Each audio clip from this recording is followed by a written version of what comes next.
Hey everybody, and welcome to this how-to video, the fourth for this year. And today I am excited to be talking to you about how to draft a compliance policy. You would think it's simple, right? Just throw some information on a piece of paper, send it out to the world. But if you want to draft an effective policy that actually is useful to the people in your business, then I'm here to show you how to do it. So let's jump in. But before I talk about how to draft the policy, I want to make the point that a policy and a procedure, although the terms are used a lot of times as pretty much one phrase, policies and procedures, are actually different things. So a policy is all about what you need to do and why you need to do it, and sets out the standards and guidelines that an organization wants its people to operate by.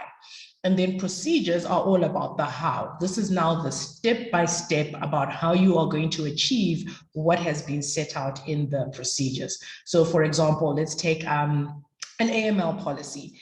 An AML policy states something like, we as a business want to prevent financial crime and contribute to ending the damage that is doing to society. And we are committed to complying with the requirements of the local legislation as well as the standards set out by FATF. So at a very high level, the policy would speak to something like that.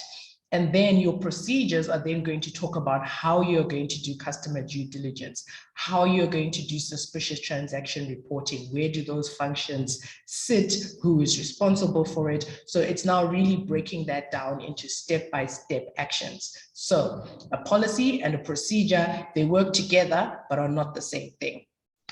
Now, with that preface done, let's jump into how you draft a policy.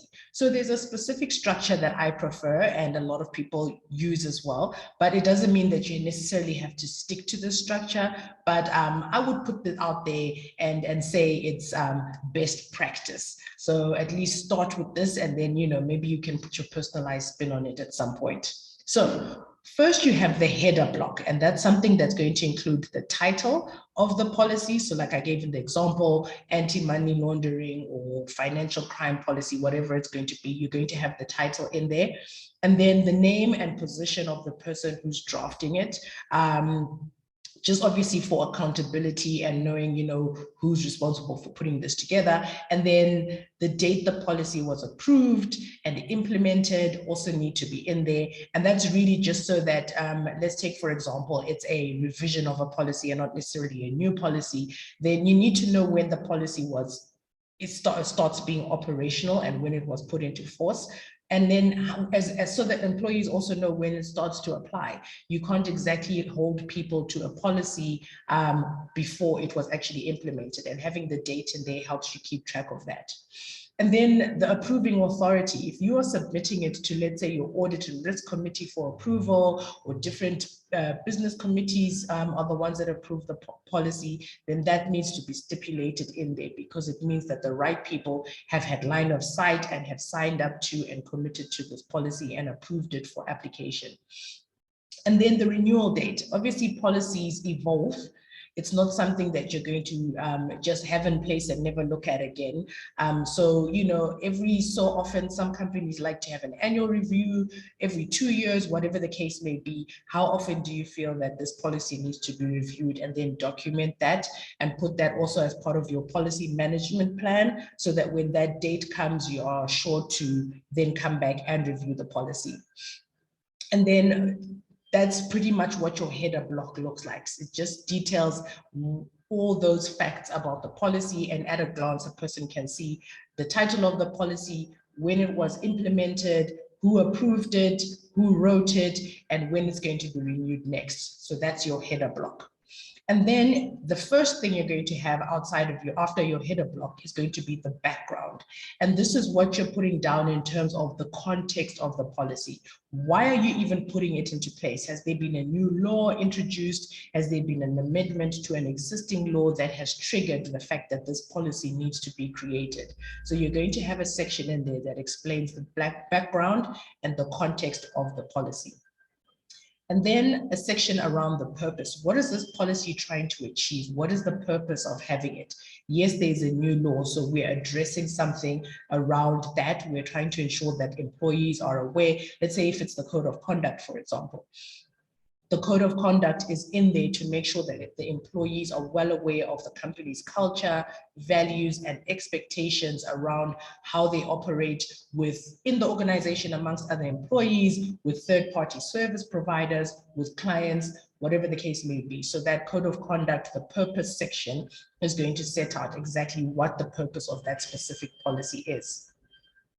And then definitions. Some policies include this, some don't, but I think it's important to have definitions in there because remember, as a compliance officer, there's certain terminology, maybe legal jargon that gets included in a policy that the people in different parts of the business who actually have to read and make use of this policy are not familiar with. So if you're talking about FSCA, CIB, whatever the case may be, acronyms you use in your business, be sure to have a definition section that actually shows you and explains that terminology or the jargon so that people are in a position to actually understand what you're talking about. And then scope. Now, who does this policy actually apply to? You have to have a scoping section because you have policies that maybe are unique to a specific line of business or unique to specific people in the business. So if you're talking about your fit and proper requirements and CPD requirements, who do those apply to in the business? And the policy around that needs to state the scope in terms of this is not for everybody in the business, but there are specific people to who it applies, key individuals, representatives, stuff like that. And then when you're talking about, policies that are organization-wide, back to my example around the code of conduct, that applies to every single person. Anti-bribery and corruption, that is something that would apply to everybody. So it's really about just making it clear who a policy applies to. So it's important to have the section on scope in there. And then your policy statement. This is where you get down to the meat and crux of the policy.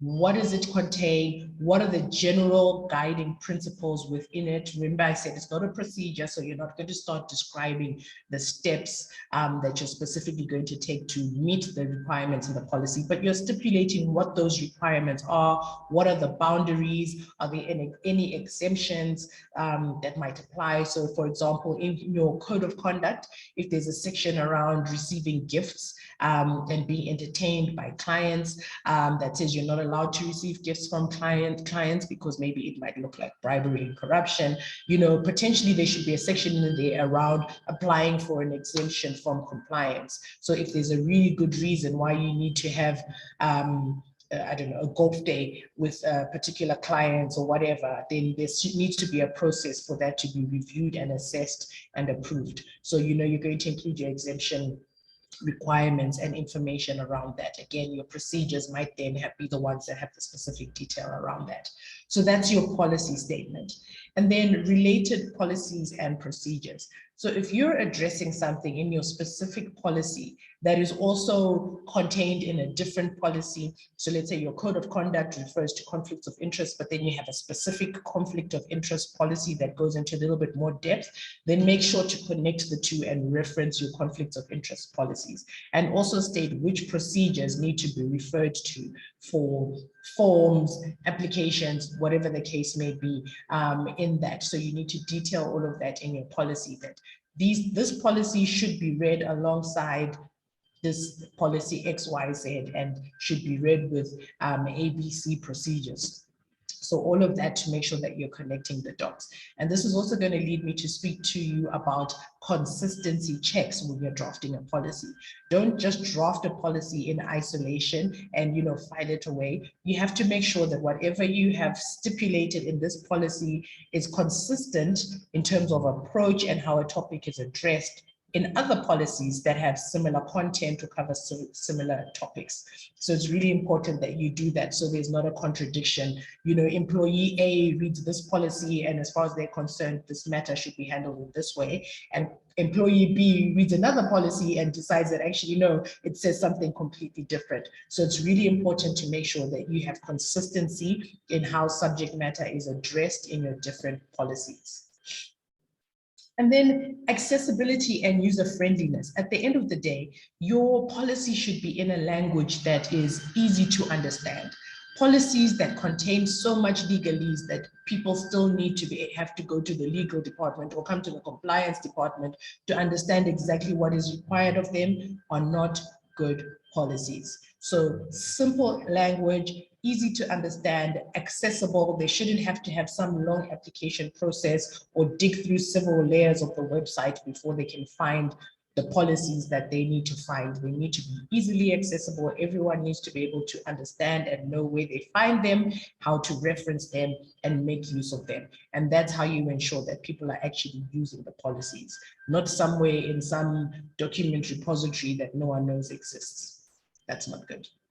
Okay, and then in terms of the characteristics of a good policy, other than the structure that I've given you in terms of what it should contain and the framework and how it should look, just make sure that employees can understand it and use a positive tone rather than a prohibitive tone. You're trying to get people to buy in to what you're trying to achieve and to understand why is it important for them to comply. It's because it helps the business, it protects the business. If we operate like that, it avoids us having reputational damage, as opposed to just being like, don't do this, don't do this, don't do this, don't do this because the law says so. That's not something that encourages buy-in of your within the organization. So explain to people why they need to do this.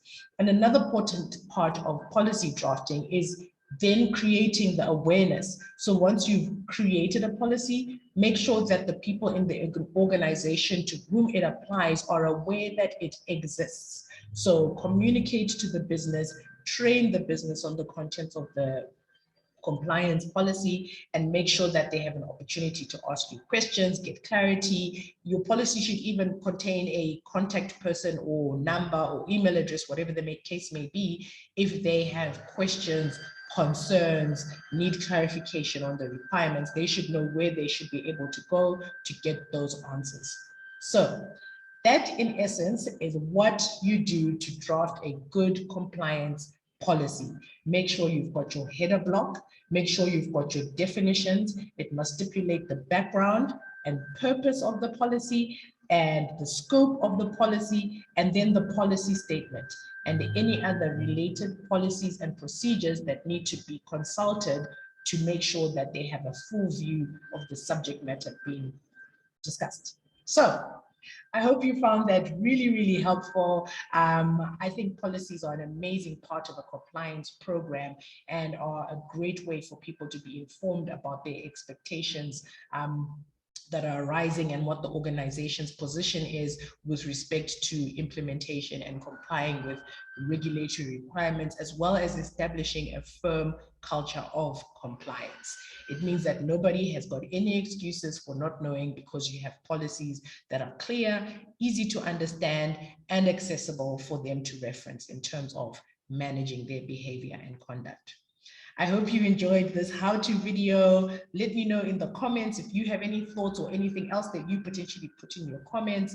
And the great news that I want to share with you is that we have created a compliance mastermind template, which will be uploaded to the online store that you can get your hands on.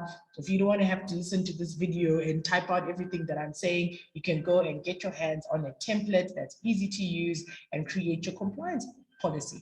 Simple. All right, thanks for watching. Don't forget to subscribe to the channel. I look forward to hearing your comments.